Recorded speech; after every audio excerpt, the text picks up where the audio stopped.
The playoffs are here, folks. Whether it's the NFL, whether it's the college football playoff, it is time and everybody is locking in on playoffs. Now, as per usual, on the Pwamps Show, we got to start out with the sports news. And the biggest news in sports right now is Kyle Wittingham. He's going to be the new coach of the Michigan Wolverines. He's heading to Ann Arbor, and he is looking to clean things up after it's been a big old mess at the big house for the Michigan Wolverines. Kyle Wittingham coached at Utah. He was a Ute for 21 years. He was very successful. He's looking to win a national championship in Ann Arbor. He said that at his press conference a couple days ago. He also said, he was asked, hey, does this mean you don't like Ohio State anymore? And he said, I guess it does. And that is the right answer when you become the coach of the Michigan Wolverines. Kyle Wittingham, new coach at Michigan. Now, let's jump from college football and let's get in to the NFL. What a weekend we had, folks, for the National Football League.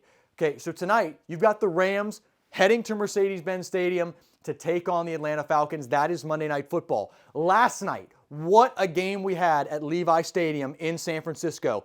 Major implications for the playoffs, but how about a Game of the Year candidate, okay? You have the San Francisco 49ers and the Chicago Bears. Brock Purdy, Mr. Irrelevant, absolutely shining against Caleb Williams and this Ben Johnson squad that is the Chicago Bears. 42-38. The Niners defense comes up huge, stops the Bears on fourth down, and it's a huge win for the San Francisco 49ers, who, guess what, folks?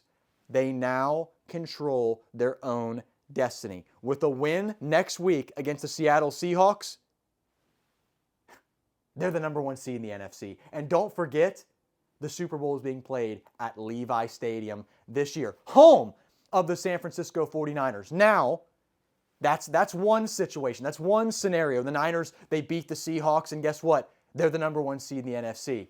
There's still two other teams that could be the one seed in the NFC. One of those teams is the Seattle Seahawks. With a win over the San Francisco 49ers, they're the one seed. Another team that can still be the one seed is the Los Angeles Rams. Sean McVay, Matt Stafford, they would love to be the one seed and be hosting all their games at SoFi Stadium. Now, there's a couple things that have to happen in order for that to become a reality for the Rams. But all it takes for the Seahawks is just beat the Niners and you are the one seed. What a change of things this would be for Sam Darnold and the Seattle Seahawks. Now, let's take a look right now at how things stand. Obviously, this current moment, you have the Seahawks as the number one seed in the NFC. The Bears are sitting at the 2 seed. The Eagles are the 3. And then it gets a little messy because here's where we sit. The 4 seed, it's going to be the champion in the NFC South, which right now on Saturday evening, we just got the schedule, by the way. Saturday evening, you've got the Carolina Panthers, Bryce Young.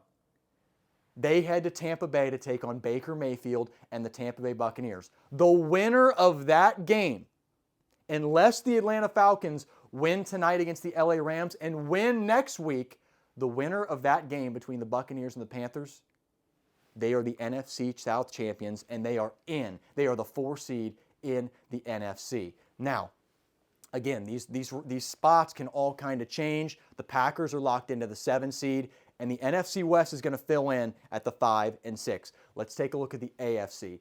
A lot of great stuff going on in the playoffs right now. Still a race for the number 1 seed there. You've got 3 teams battling for the 1 seed once again, just like the NFC. The Denver Broncos, they currently sit in first place.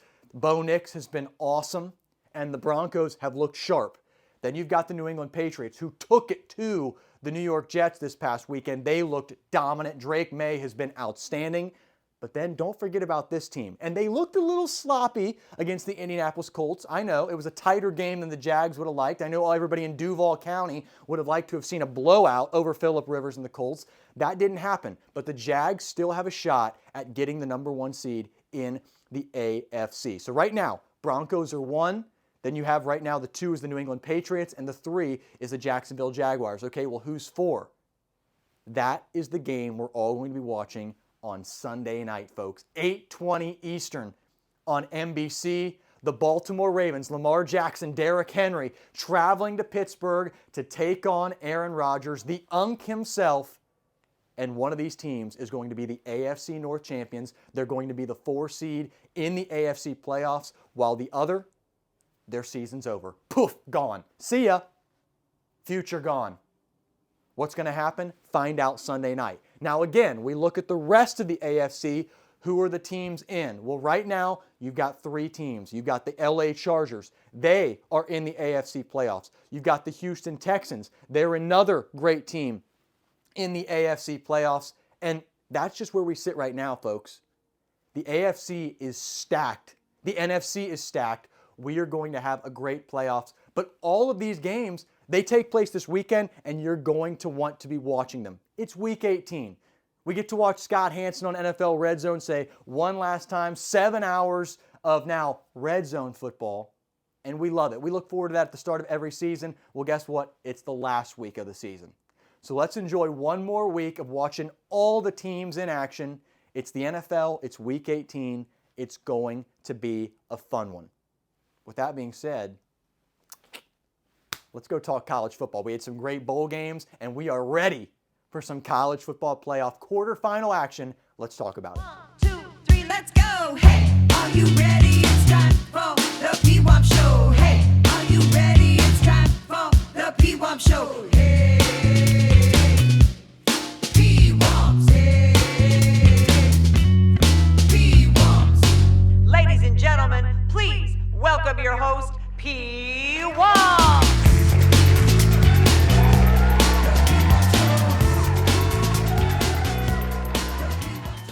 College football time. Let's get into it. Let's start with the appetizers, folks. We had a great weekend in sports in college football, and we got to talk about it. Okay, here's what we had. Major bowl games going on. North Texas, Drew Mestemaker leads the Mean Green to a 49-47 win over the San Diego State Aztecs out of the Mountain West.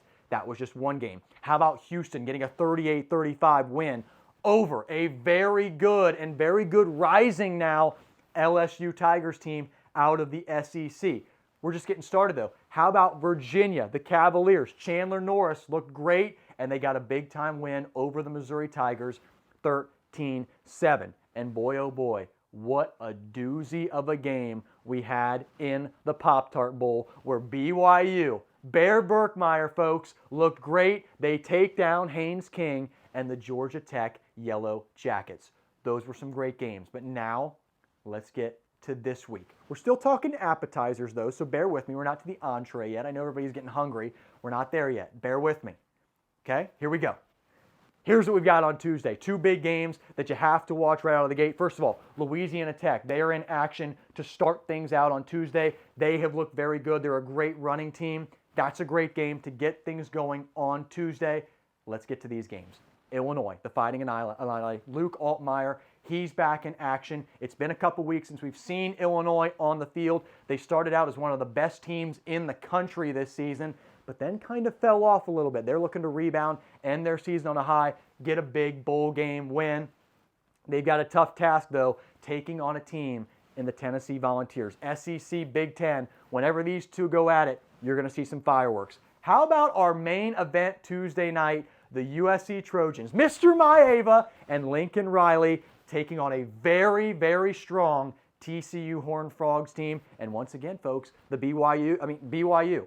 What am I talking about, BYU? They're in the Big 12. The Big 12 and the Big 10 going at it. It should be fireworks on Tuesday night. Let's jump to Wednesday. We've got another great game. Kyle Wittingham will make his debut as the head coach of the Michigan Wolverines as they take on the Texas Longhorns. And guess what? One of my favorite bowl games on the entire bowl schedule, the Cheez-It Bowl. Arch Manning will lead the Longhorns. Bryce Underwood will lead the Wolverines. This is going to be a fun game. And once again, SEC and Big Ten. Great games. And then let's jump to our first entree. Kind of like a 4-course meal. I know the term is 3-course meal. We're going 4-course meal. There's 4 college football playoff quarterfinals, might I add. First one, though, the 10-seeded Miami Hurricanes out of the ACC, Mario Cristobal, Carson Beck. They've been great. They took down a very good Texas A&M team to get to this game with Ohio State. The Buckeyes, they're the 2 seed. Ryan Day, Julian Sand, Jeremiah Smith, Bo Jackson Jr., a lot of weapons for the Buckeyes. They're the 2 seed. You've got the ACC. You've got the Big Ten.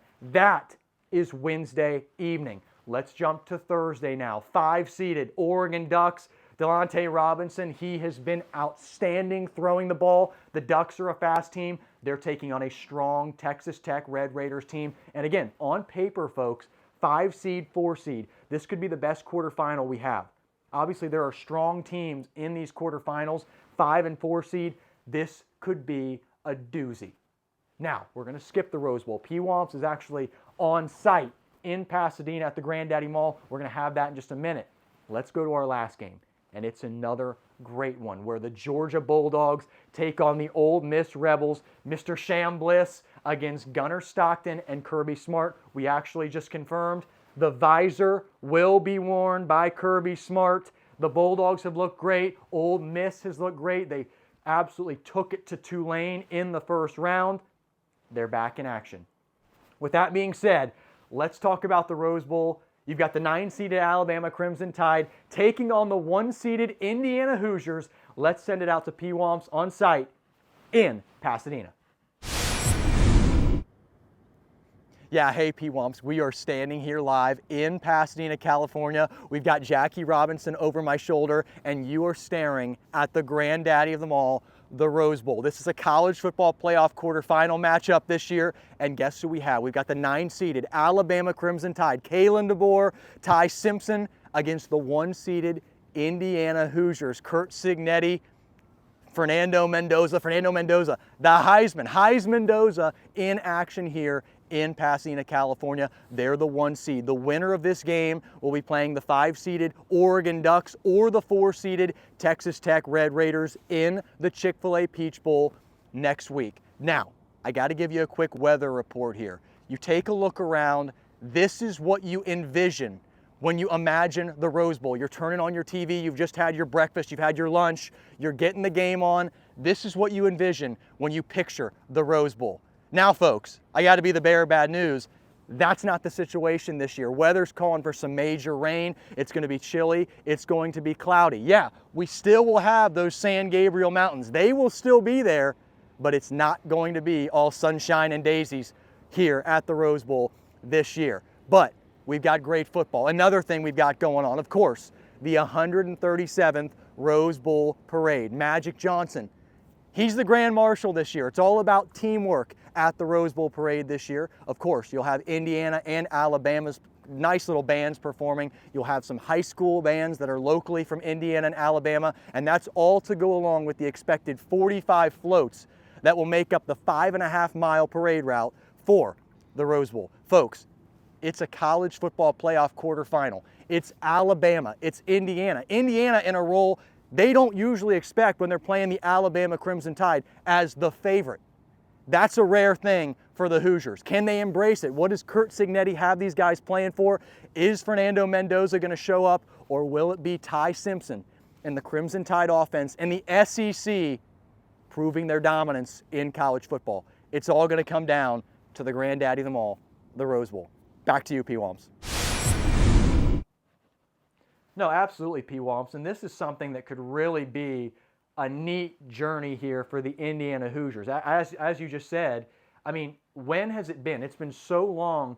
If you're an Indiana fan, you would not think, looking at the Indiana Hoosiers football team against the Alabama Crimson Tide football team, that the Hoosiers would be a favorite. I mean, that hasn't happened, maybe ever. This is going to be a crazy situation. What Curt Cignetti's done for this program, what Fernando Mendoza has done winning the Heisman, they have turned this program around. I, for one, cannot wait to see the Rose Bowl. Do I wish we had some sunshine, like you said? Of course I do. But it'll be a different little setting to see it with all the rain and the clouds. But we should have a great game in Pasadena. Folks, that is our college football little segment right now. That's what's happening in the world of college football. Actually, hold up. Okay, Pwamps is actually, we got the Rose Bowl Parade going on as well, folks. We want to send you out one more time to Pwamps, who we think you're on, is he on Colorado Boulevard? Yeah, Pwamps, we're standing out here on the parade route for the 137th Rose Parade, live from Pasadena, California on New Year's Day. Crews are working hard out here to get everything set up. Reminder, folks, This is 4 days ahead of the parade. We've got, it's Sunday today, parade's on Thursday. A lot of things are going on. We're expected to have 45 floats in the Rose Parade this year. We've got the San Gabriel Mountains behind us here in Pasadena. And I tell you what, reminder, we're starting on Colorado Boulevard. This is a 5.5 mile parade route. The guys are working hard. The parade's gonna be awesome. It's a great little tradition to get New Year's going. It's gonna be fun. Pwamps, let's go back to you. Oh, that looks beautiful, Pwamps. Thanks for the report. All right, everybody, that is our college football segment. Quick update on college basketball. Games are starting to kind of rev back up again. A lot of the players, a lot of the schools have been on holiday, but there is a game you've got to watch Thursday. The USC Trojans, Eric Musselman's Trojans, Baker Mazzara, they're now in the top 25. They are traveling to Ann Arbor. We're talking about Michigan a lot. Well, guess what? The Michigan Wolverines are still undefeated. They're the #2 team in the country. They're the class of the Big Ten right now, and they have looked dominant. I mean, the way Dusty May has this team playing, they are as dangerous as they have been in program history. Major game, USC, Michigan on Thursday. If you like what you saw on the show today, do me a favor. Why don't you click subscribe, leave me a little comment, leave me a like. Who is going to emerge as the #1 seeds in the NFL playoffs? Who's going to win these college football playoff quarterfinal games? Let me know. I'll have shorts all week with all the bowl games and some NFL news as well. I'll see you soon.